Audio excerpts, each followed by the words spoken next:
اب میرے بھائیوں وہ حدیث میں آپ کو ورڈ بائی ورڈ پڑھ کے سناتا ہوں جو بخاری اور مسلم دونوں میں موجود ہے.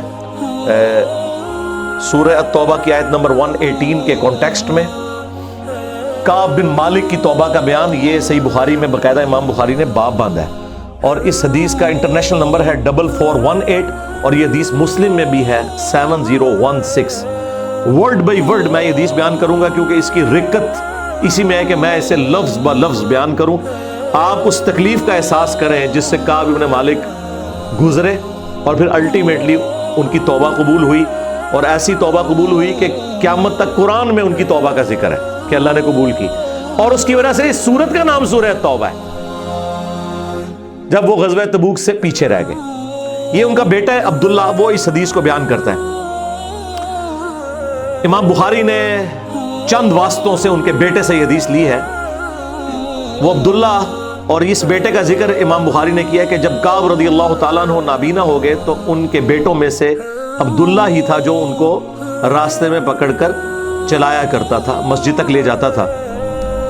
وہ عبداللہ بیان کرتا ہے کہ میں نے اپنے والد کعب بن مالک سے ان کے غزوہ تبوک میں شریک نہ ہو سکنے کا واقعہ سنا, تو انہوں نے بتایا کہ غزوہ تبوک کے سوا اور کسی غزوہ میں ایسا نہیں ہوا تھا کہ میں رسول اللہ کے ساتھ شریک نہ ہوا ہوں. البتہ غزوہ بدر میں بھی میں شریک نہ ہو سکا, لیکن جو لوگ غزوہ بدر میں شریک نہیں ہو سکے ان کے متعلق آپ صلی اللہ علیہ وآلہ وسلم نے کسی قسم کی ناراضگی کا اظہار نہیں فرمایا تھا, کیونکہ وہ آپشنل تھا. وہ اب ذکر بھی آ رہا ہے کیونکہ آپ صلی اللہ علیہ وآلہ وسلم اس موقع پر صرف قریش کے قافلے کی تلاش میں نکلے تھے, لیکن راستے میں اللہ تعالیٰ کے حکم سے کسی پہلی تیاری کے باوجود اللہ تعالیٰ نے ان کو دشمنوں کے ساتھ ٹکروا دیا. وہ معجزانہ طور پہ ہوا تھا کیونکہ وہ بدر کے لیے نکلے, ورنہ تو یہ بھی ساتھ شامل ہوتے. میں لیلہ عقبہ میں رسول اللہ کی خدمت میں حاضر ہوا تھا, یعنی وہ مدینہ کے لیے جو ہجرت کے لیے جن چند ساتھیوں نے انصار مدینہ نے راہ ہموار کی تھی ان میں یہ شامل تھے, جو نبی الاسلام کی زندگی کا ایک ٹرننگ پوائنٹ تھا, ایک آلٹرنیٹو بیس مل گیا. تو کہتے ہیں میں اس رات موجود تھا. یہ وہی رات ہے جس میں ہم نے مکہ میں اسلام کے لیے عہد کیا تھا, اور مجھے تو یہ غزوہ بدر سے بھی زیادہ عزیز ہے.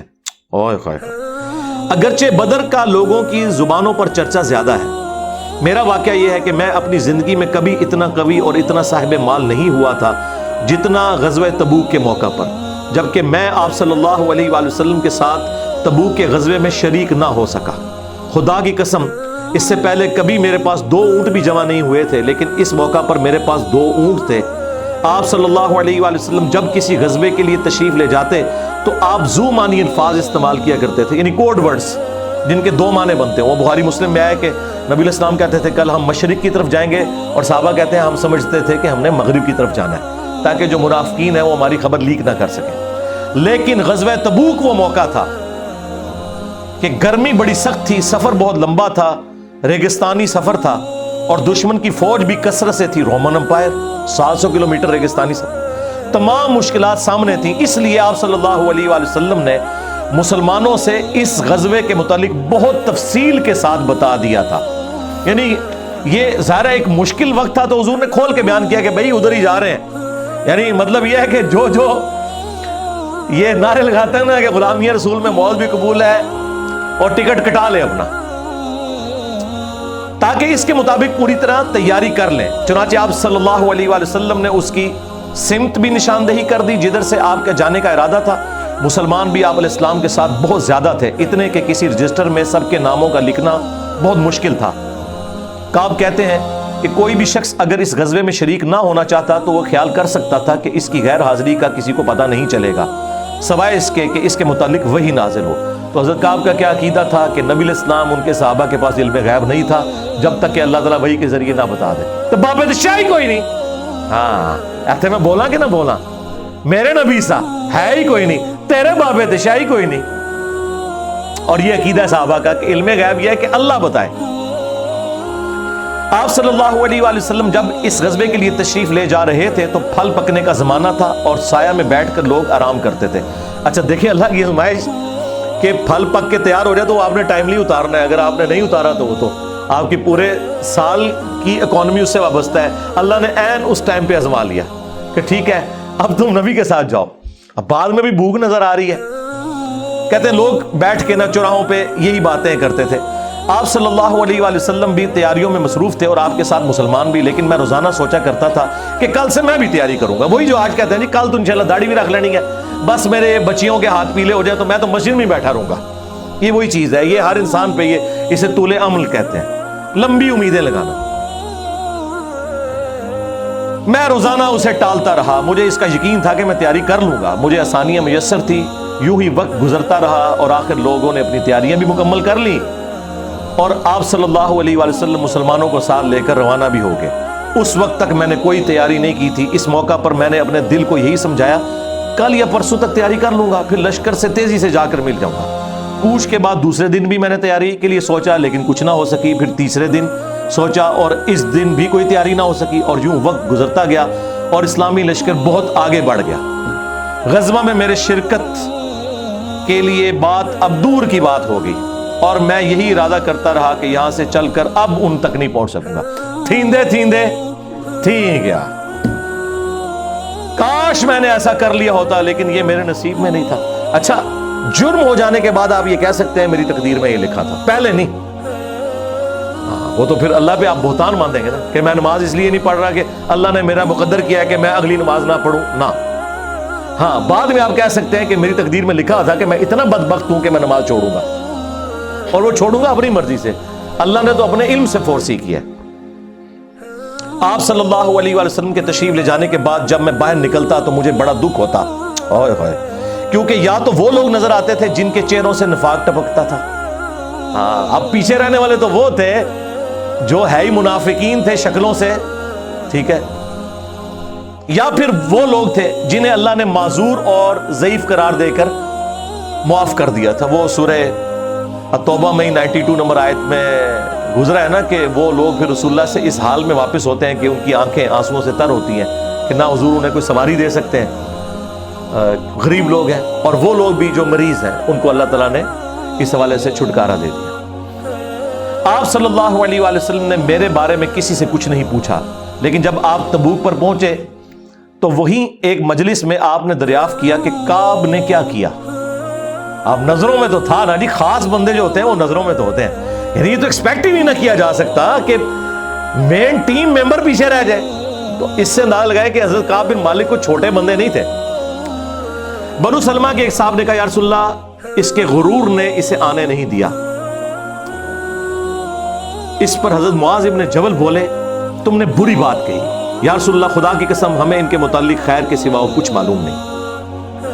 تو نبی علیہ السلام نے اس کے جواب میں کچھ نہیں فرمایا. دیکھیں انہوں نے پوری رپورٹ لی ہے پیچھے سے کہ کیا کچھ ہوتا رہا. اب حضور نے کوئی ورڈنگ دی, ظاہر ہے نبی علیہ السلام کو بھی غصہ تھا. کعب بن مالک رضی اللہ تعالیٰ نے بیان کیا کہ جب مجھے معلوم ہوا کہ نبی علیہ السلام واپس تشریف لا رہے ہیں تو اب مجھ پر فکر سوار ہونے لگی اور میرا ذہن کوئی ایسا جھوٹا بہانہ تلاش کرنے لگا جس سے میں کل حضرت کی ناراضگی سے بچ سکوں. دیکھیں وہ بھی عام انسان تھے, اتنے اولو العزم صحابہ, لیکن ظاہر نفس تو ہر بندے کے ساتھ لگا ہے. وہ بھی سوچ رہے ہیں کہ یار چلو میں بہانہ کر لوں گا, کوئی مجبوری تھی. اوئے ہوئے ہوئے. اپنے گھر کے ہر عقل مند آدمی سے اس کے متعلق میں نے مشورہ بھی کی, لیکن جب مجھے معلوم ہوا کہ نبی علیہ السلام مدینے سے بالکل قریب آ چکے ہیں تو غلط خیالات میرے ذہن سے بالکل نکل گئے اور مجھے یقین ہو گیا کہ اس معاملے میں جھوٹ بول کر اپنے آپ کو کسی طرح محفوظ نہیں کر سکتا. چنانچہ میں نے سچی بات کہنے کا پختہ ارادہ کر لیا. صبح کے وقت حضرت جب تشریف لائے تو آپ صلی اللہ علیہ وآلہ وسلم جب کسی سفر سے واپس آتے تھے تو آپ کی یہ مبارک عادت تھی کہ پہلے مسجد میں تشریف لے جا کر 2 رکعت نوافل پڑھتے, پھر لوگوں کے ساتھ مجلس میں بیٹھتے. جب آپ اس عمل سے فارغ ہو چکے تو آپ کی خدمت میں لوگ آنے لگے جو غزوہ میں شریک نہیں ہوئے تھے اور قسم کھا کھا کر اپنے عذر بیان کرنے لگے, اور ایسے لوگوں کی تعداد 80 کے قریب تھی. یعنی 80 لوگ ایسے تھے جو جھوٹے بہانے لگا رہے تھے. آپ صلی اللہ علیہ وآلہ وسلم نے ان کے ظاہر کو قبول فرما لیا اور ان سے دوبارہ سے عہد بھی لے لیا, ان کے لیے دعائے مغفرت بھی کی. دیکھو جی, آپ لوگ تو کہتے ہیں کوئی بزرگ دعا کر دے, حضور نے بھی دعائے مغفرت کر دی ہے, لیکن اللہ نے کراس پھیر دیا ہے. ہاں, یہ ذہن میں رکھیں. آپ نے بہانہ بھی قبول کر لیا, دوبارہ سے بیعت بھی کر لی, چلو تجدید عہد بھی ہو گیا جی. اگر بیعت ٹوٹ گئی تو دوبارہ ہو گئی, اور دعا بھی کر دی. اور ان کے باطن کو اللہ کے سپرد کر دیا. کیا بات ہے, یہ میرے نبی کا ہی جگر ہے جی. شکلوں سے بھی پہچان لیا ہے, صحابہ اگر پہچان ہے, ان کا باطن کا معاملہ اللہ جانے, اس کے بندے جانے. اس کے بعد میں حاضر ہوا, میں نے سلام کیا تو آپ علیہ السلام مسکرائے. آپ کی مسکراہٹ میں ناراضگی تھی. آپ نے فرمایا آؤ. میں چند قدم چل کر آپ کے سامنے بیٹھ گیا. آپ نے مجھ سے دریافت کیا کہ تم غزوہ میں کیوں شریک نہیں ہوئے, کیا تم نے کوئی سواری نہیں خریدی تھی؟ میں نے عرض کیا میرے پاس سواری موجود تھی. اللہ کی قسم اگر میں آپ کے سوا کسی دنیا دار شخص کے سامنے آج بیٹھا ہوتا تو کوئی نہ کوئی بہانہ کر لیتا اور اس کی ناراضگی سے بچ جاتا.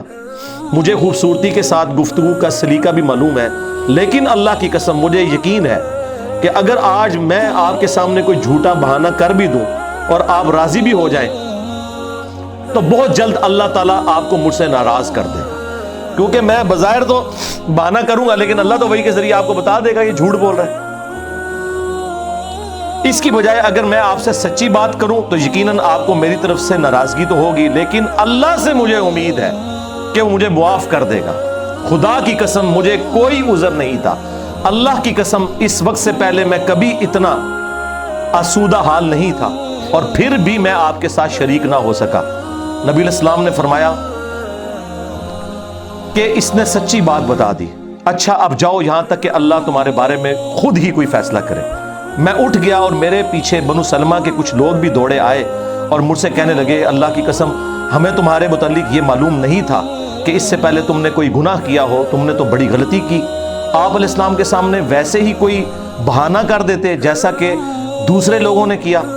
تمہارے گناہ کے لیے نبی علیہ السلام کا استغفار ہی کافی ہو جاتا, وہی جو کچھ بھی ہے تیرے محبوب کی امت سے ہے. لیکن سرکار یہ کعب بن مالک تھے, ان کو پتا تھا, اور مشورہ دینے والے بھی صاحب ہیں. دیکھو کیا مشورہ دے رہے ہیں کہ کوئی بہانہ کر لینا سی, حضور نے دعا کرنی سی.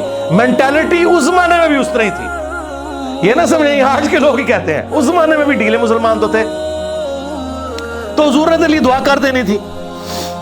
تو نے تو یہ کام. اللہ کی قسم ان لوگوں نے مجھے اتنی ملامت کی کہ مجھے خیال آیا کہ واپس جا کر کوئی جھوٹا بہانہ کر ہی آؤں.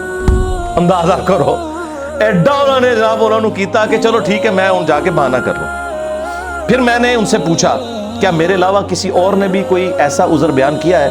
تو انہوں نے بتایا کہ ہاں 2 حضرات اور ہیں جنہوں نے معذرت کی جس طرح تم نے کی, اور انہیں بھی وہی جواب ملا جو تمہیں ملا. میں نے پوچھا وہ کون ہے؟ تو انہوں نے بتایا کہ مرارہ بن ربیع اور ہلال بن امیہ رضی اللہ عنہما. ان 2 ایسے صحابہ کا نام انہوں نے لے دیا جو صالح تھے اور اصحاب بدر بھی تھے. ان کا طرز عمل میرے لیے نمونہ بن. انہوں نے کہا اگر یہ 2 بدری صحابی بھی ان کے ساتھ بھی یہی کچھ ہوا ہے نا تو میں اچھے لوگوں کی فہرست میں اب شامل ہو جاؤں, میں اب پکا رہوں. ان کا طرز عمل میرے لیے نمونہ بن گیا. چنانچہ انہوں نے جب ان بزرگوں کا نام لیا تو میں اپنے گھر چلا آیا. آپ علیہ السلام نے لوگوں کو ہم سے بات چیت کرنے سے ممانعت کر دی. لو جی سوشل بائیکاٹ ہو گیا. اللہ اکبر. بہت سے لوگ جو غزوے میں شریک نہیں ہوئے تھے ان میں سے صرف ہم 3 تھے. لوگ ہم سے الگ رہنے لگے اور سب لوگ بدل گئے. ایسا نظر آتا تھا کہ ہم سے ساری دنیا بدل گئی ہے, ہمارا اس سے کوئی واسطہ ہی نہیں. 50 دن تک ہم اسی حال میں رہے. میرے 2 ساتھیوں نے تو اپنے گھروں سے نکلنا ہی چھوڑ دیا. ہر وقت روتے رہتے تھے, لیکن میرے اندر ہمت تھی. میں باہر نکلتا تھا, مسلمانوں کے ساتھ نماز میں بھی شریک ہوتا تھا اور بازاروں میں بھی گھومتا تھا, لیکن کوئی شخص مجھ سے بولتا نہیں تھا. میں نبی علیہ السلام کی خدمت میں بھی حاضر ہوتا, آپ کو سلام بھی کرتا.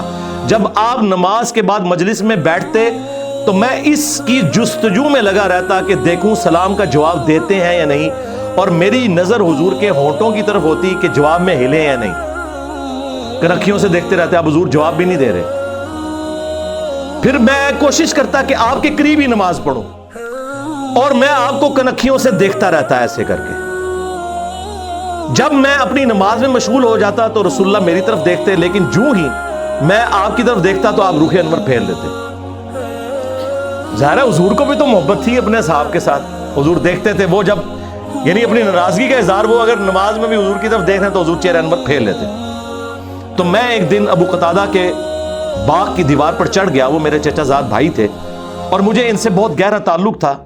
میں نے انہیں سلام کیا, لیکن اللہ کی قسم انہوں نے بھی میرے سلام کا جواب نہیں دیا. میں نے کہا ابو قتادہ تمہیں اللہ کی قسم کیا تم نہیں جانتے کہ اللہ اور اس کا رسول سے مجھے کتنی محبت ہے؟ انہوں نے کوئی جواب نہیں دیا۔ میں نے دوبارہ ان سے یہی سوال کیا، اللہ کی قسم دے کر پوچھا، لیکن وہ پھر بھی خاموش رہے۔ میں نے پھر اللہ کا واسطہ دے کر ان سے سوال کیا، اس مرتبہ انہوں نے صرف اتنا کہا، اللہ اور اس کا رسول زیادہ بہتر جانتے ہیں۔ دیکھیں جی اس بات کا جواب انہوں نے کہا بھائی اللہ کے نبی نے منع کیا ہے، اب بائیکاٹ ہے تیرا۔ اللہ اکبر۔ اس پر میرے آنسو پھوٹ پڑے۔ میں واپس چلا آیا اور دیوار پر چڑھ کر نیچے باہر اترا۔ پھر وہ بیان کرتے ہیں کہ ایک دن مدینہ کے بازار میں جا رہا تھا کہ شام کا ایک کاشتکار جو کہ غلہ بیچنے مدینہ آیا تھا پوچھ رہا تھا کعب بن مالک کہاں رہتے ہیں؟ لوگوں نے میری طرف اشارہ کیا، وہ میرے پاس آیا اور غسان جو بادشاہ تھا رومن امپائر کا، اس کا ایک خط مجھے دیا۔ وہ جو اس کا ایک سمجھ لے چھوٹی چھوٹی جو امپائر کے اندر بنی ہوئی تھی ان میں سے ایک کا وہ گورنر تھا۔ اس خط میں لکھا تھا کہ مجھے معلوم ہوا ہے کہ تمہارے صاحب یعنی رسول اللہ صلی اللہ علیہ وآلہ وسلم نے تمہارے ساتھ زیادتی کی ہے، نعوذ باللہ۔ اللہ نے تمہیں کوئی ذلیل ہونے کے لیے پیدا تو نہیں کیا کہ تمہارا حق ضائع کیا جائے، تم ہمارے پاس آ جاؤ، ہم تمہارے ساتھ بہتر سلوک کریں گے۔ یعنی دشمن کی فوج کے ہیڈ کی طرف سے خط ہے۔ جب میں نے یہ خط پڑھا تو میں نے کہا کہ ایک اور امتحان آ گیا۔ اچھا جی سرکار ایک خط کسی اور کو لایا ہو کہ جی اے دیکھ لو یا رسول اللہ منو تے بڑی آفر جے۔ یہاں لوگ دنیا دار لوگ ہی کرتے ہیں نا جی مجھے فلاں جگہ سے آفر ہو رہی ہے، لیکن جو اہل ایمان ہے وہ تو کہتے ہیں کہ یار میں اس لیول پہ گر گیا ہوں کہ اب کافر بھی مجھے بلا رہے ہیں۔ انہوں نے یہ رزلٹ نکالا چونکہ مومن تھے نا۔ میں نے اس خط کو تندور میں جلا دیا۔ ان 50 دنوں میں سے جب 40 دن گزر گئے تو نبی علیہ السلام کا ایلچی میرے پاس آیا اور اس نے کہا کہ رسول اللہ نے حکم دیا ہے کہ اپنی بیوی کے قریب نہ جاؤ۔ میں نے پوچھا میں اسے طلاق دے دوں یا پھر مجھے کیا کرنا ہے؟ تو انہوں نے کہا نہیں طلاق نہیں دینی، صرف جدا ہو جاؤ۔ میرے دونوں ساتھیوں کو جنہوں نے میری طرح معذرت کی تھی یہی حکم ملا۔ میں نے اپنی بیوی سے کہا کہ اپنے میکے چلی جاؤ، اس وقت تک وہیں رہو جب تک کہ اللہ تعالیٰ اس معاملے کا کوئی فیصلہ نہ کرتے۔ کعب کہتے ہیں کہ ہلال بن امیہ کی بیوی رسول اللہ کی خدمت میں حاضر ہوئی اور عرض کیا یا رسول اللہ وہ تو بہت بوڑھے اور کمزور ہیں، ان کے پاس کوئی خادم بھی نہیں، کیا اگر میں ان کی خدمت کر دیا کروں تو آپ ناپسند تو نہیں فرمائیں گے؟ بیوی دیکھو جی، بیوی خامد کو کچھ سمجھ نہیں رہی، رسول اللہ سے جا کے پوچھ رہی ہے صلی اللہ علیہ وسلم۔ تو نبی علیہ السلام نے فرمایا صرف وہ تم سے صحبت نہ کریں۔ انہوں نے عرض کیا اللہ کی قسم وہ تو کسی چیز کے لیے حرکت ہی نہیں کر رہے، جب سے آپ ان سے ناراض ہوئے ہیں وہ دن اور آج کا دن ان کے آنسو تھمنے میں نہیں آتے۔ میرے گھر کے بعض لوگوں نے کہا کہ جس طرح ہلال بن امیہ کی بیوی نے ان کے لیے اجازت لے لی تو آپ بھی جا کے اجازت لے لیں۔ اب دیکھیں لوگ مشورے دے رہے ہیں۔ میں نے کہا خدا کی قسم میں اس کے لیے رسول اللہ سے اجازت نہیں لوں گا، میں جوان ہوں، معلوم نہیں جب اجازت لینے جاؤں تو حضور کیا فرما دیں۔ ان کو یہ بھی خطرہ تھا کہ میں یہ جاؤں تو یہ نہ ہو کہ حضور اور ناراض ہو جائیں، اگر کوئی چانس بھی ہے نا بچنے کے تو وہ بھی ختم ہو جائیں۔ دیکھیں نہیں کتنا گاڈ اورینٹڈ بندہ ہے جی، اللہ اکبر۔ اس طرح 10 دن اور گزر گئے جب رسول اللہ صلی اللہ علیہ وآلہ وسلم نے ہمیں بات چیت کرنے کی ممانعت فرمائی تھی، اس کو 50 دن پورے ہو گئے۔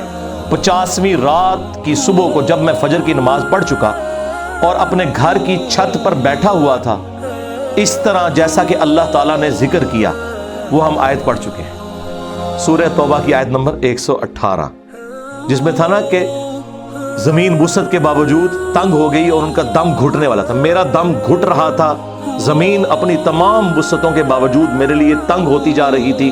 میں نے ایک پکارنے والے کی پکار سنی جو سلع کی پہاڑی پر چڑھ کر بلند آواز سے کہہ رہا تھا اے کعب بن مالک تمہیں بشارت ہو، اے کعب بن مالک تمہیں بشارت ہو۔ انہوں نے بیان کیا کہ یہ سنتے ہی میں سجدے میں گر پڑا اور مجھے یقین ہو گیا کہ اب اللہ کی طرف سے فراخی ہو جائے گی۔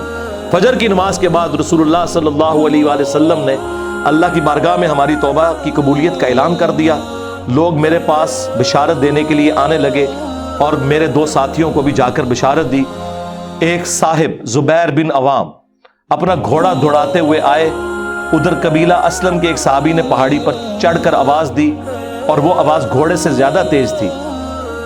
جن صحابی نے پہاڑی سے آواز دی تھی جب وہ میرے پاس بشارت دینے آئے تو میں نے اپنے دونوں کپڑے اتار کر بشارت کی خوشی میں انہیں دے دیے۔ اللہ کی قسم اس وقت ان 2 کپڑوں کے سوا دینے کے لیے میرے پاس اور کچھ نہ تھا۔